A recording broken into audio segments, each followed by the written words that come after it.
আপনারা যারা মানবিক কাজ করেন তাদের স্থান ছিল এই বুকে। জুয়েল ভাই, তোমার বলতেছি, তুমি আমার বয়সে বড় না, ঠিক আছে? তুমি আমার বয়সে ছোট। তুমি যে কাজটা করছো এই মহিলাদের জিনিস নিয়ে, এটা হলো মহিলাদের কাজ।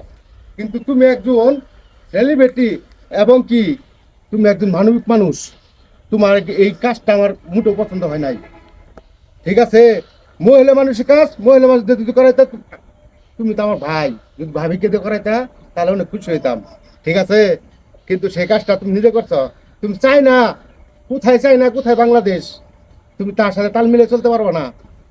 কোথায় চাইনা থেকে তুমি জিনিস প্রোডাক্ট নিয়ে আসবা আর বাংলাদেশে এগুলো অ্যাডভার্টাইজ করবা, এটা কখনো আশা করি নাই।